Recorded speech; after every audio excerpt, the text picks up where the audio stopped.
আসসালামু আলাইকুম। আশা করি সকলে ভালো আছে। আপনারা জানেন যে রাইসা নামে একটি মেয়েকে ধর্ষণের পর গলা কেটে হত্যা করে দ্বিখণ্ডিত করা হয়েছে। এখন সেই সময়ের কিছু সময়ের পরে বা কয়েক ঘন্টা বা একদিনের ব্যবধানে পুলিশ তাকে গ্রেফতার করতে সক্ষম হয়েছে। এখন পুলিশের প্রতিবেদনের অপেক্ষায় এদেশের মানুষ তাকে ছিল। বিষয়টা এমনই যে এই ব্যক্তি ধর্ষণ করেছে, সেই খুন করেছে, সেটা তার নিজের মুখের ভাষা সে নিজেই জাতির সামনে, অর্থাৎ যে আইন শৃঙ্খলা রক্ষাকারী বাহিনী তাদেরকে অ্যারেস্ট করছে, সে স্বীকারোক্তি দিয়েছে। এরপরও কোনো ডিএনএ টেস্টের প্রয়োজন হয় না। ডিএনএ টেস্টটা কখন প্রয়োজন হয় আমি জানি না, তারপর জানার চেষ্টা করবো। যতটুকু জানছি বা শুনছি, ডিএনএ টেস্টে যখন কোনো ব্যক্তি অস্বীকারোক্তি করে এটা আসলে সত্য কিনা সেই জিনিসটাকে জাস্টিফাই করার জন্য তদন্ত রিপোর্ট করে সিআইডির মাধ্যমে।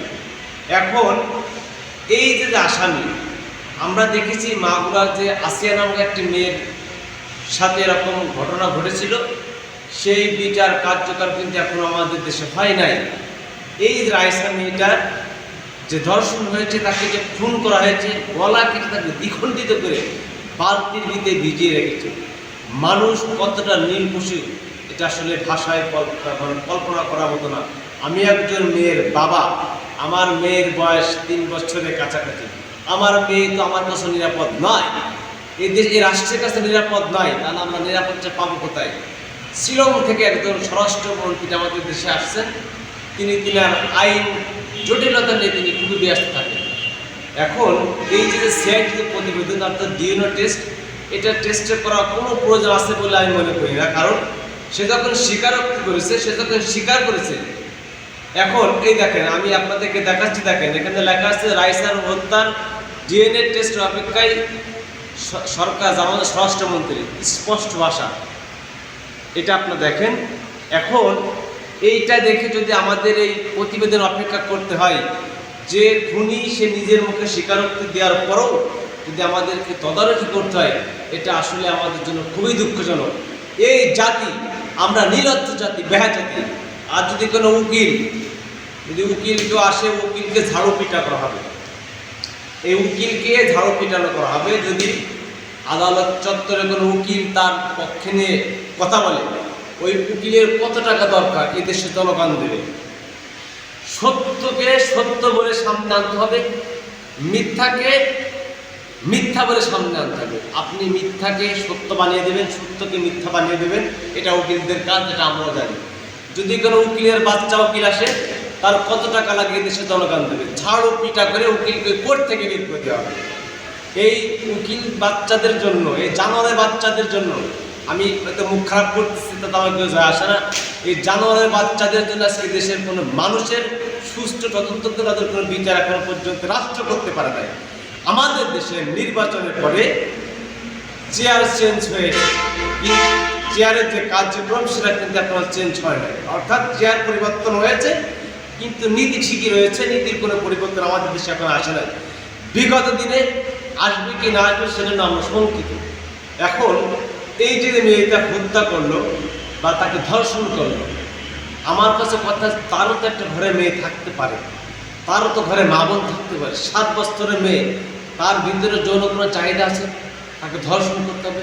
এখন এই যে কিছুক্ষণ আগে দেখলাম, এইটাকে কেন্দ্র করে আমাদের প্রধানমন্ত্রী জনাব তারেক রহমান, আমি তাকে শ্রদ্ধার সাথে বলতে চাই বা শ্রদ্ধা করি, রেসপেক্ট করি, সম্মান করি।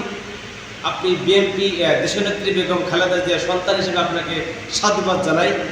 আপনি আপনার বাপ এবং মায়ের যে বিএনপি ছিল, সেই বিএনপির পথে আপনি হাঁটেন। হাসিনার পতন হয়েছে কিন্তু কিছু কিছু কারণে, সেই কিছু কিছু কারণগুলো আপনিও জানেন। সেটাকে জাস্টিফাই করে যদি আপনি এড়িয়ে চলতে পারেন, তাহলে আপনার জন্য বেস্ট হবে। আপনারা দেখেছেন যে কিছুক্ষণ আগে, অর্থাৎ ঘন্টা 2 আগে বা ঘন্টাখানেক আগে, প্রধানমন্ত্রী নিজে তাদের বাসায় গিয়ে তার বাপ মাকে সান্ত্বনা দিয়ে আসছে। আমাদের দেশে বিচারের সান্ত্বনা কি সান্ত্বনার শেষ বিচার? কখনোই না। আমরা সরাসরি বিচার চাই। আজকে কিছুক্ষণ আগে চট্টগ্রামে দেখলাম একজন 6 বছরের শিশুকে ধর্ষণের চেষ্টার অভিযোগে মানুষ তাকে সেই ধর্ষককে গ্রেপ্তার করেছে। এই আমাদের আইন যদি বিচার করতে না পারে তাহলে আমাদের দেশের জনগণ কি করবে?